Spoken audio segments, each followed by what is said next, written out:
Hello, class. I am Adam McPherson, PhD candidate at Troy University. This week, I'll be discussing what my philosophy of organizational leadership is and my change project. I will be discussing participative leadership and how that can be implemented in the Army Reserve, specifically Alpha, Bravo, Charlie, and Delta Company, and within the 4th Battalion of the 323 Regiment. I will address participative leadership and how it evolves somewhat from contingency leadership and how that applies, the difficulties that this will have, some of the advantages, and the resistance that I will be facing.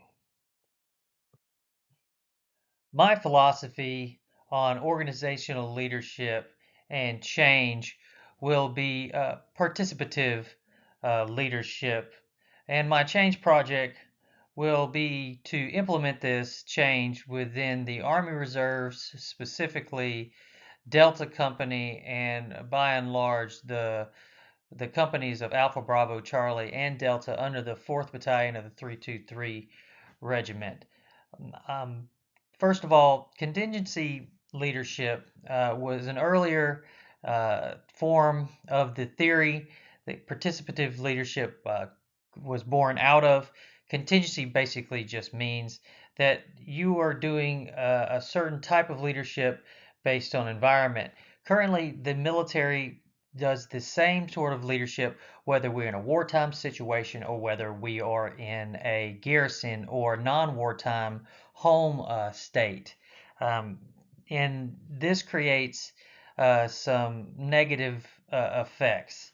Um, so within a wartime situation, of course, you would want to have a bureaucratic, hegemonic leader who makes decisions, and even if isn't the best decision, a plan now executed with fierceness is more likely to succeed than an excellent plan later.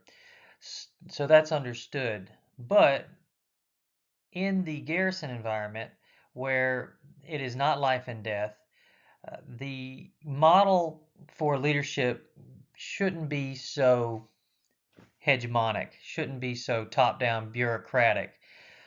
Um, and a more participatory uh, leadership style would serve to do a few things.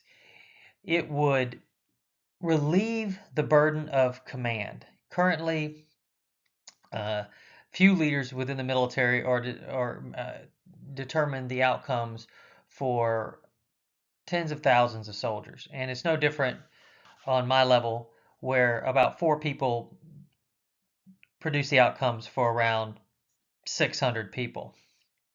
And those decisions aren't always the best because we are inundated with so much information and so many decisions that need to be made.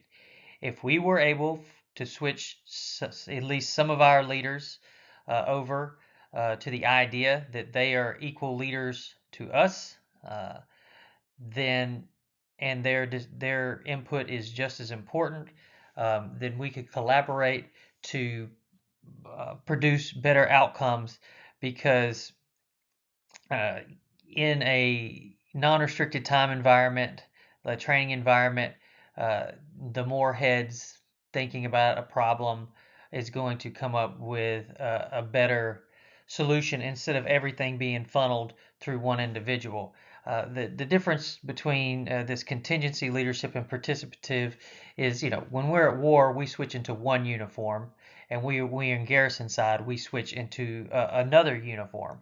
So just like that, we would switch back over to a more participative leadership, um, which would produce better outcomes. A lot of these individuals within the military are senior in time in the military to higher ranking individuals just because of the enlisted and officer structure. So because of that, there is going to be pushback against these changes within my unit and in the Army at large, just because people are not used to openly giving their opinion to help solve problems. But with giving signature authority to a few levels down and having open meetings, especially in these training meetings of the Army Reserves of the 4th Battalion. These companies are not large. They are all upper level enlisted soldiers, so everyone could work on these issues that we have and be able to be accountable and help implement these decisions at a broader level instead of just the leader. There will be some red tape, but through Army regulations uh, and just traditionally how things are done, but letting these soldiers know that their opinions are important, and not only important might be the one that we use, or the collaboratory effort is going to be how I move forward, how other companies are going to move forward for tackling the large amount of work we have to do instead of it being on one individual, will hopefully take hold. And from the literature, this type of leadership creates more buy-in to an organization, and more buy-in will result in hopefully in better work and quality of outcome of work and mission success. So I kind of just rolled up my conclusion in the prior slide. So I will just reiterate here that more people thinking about a problem and having responsibility for coming up the answers and having signature authority to some of these decisions that are made will lead to higher rates of mission success and more efficiency within those mission sets.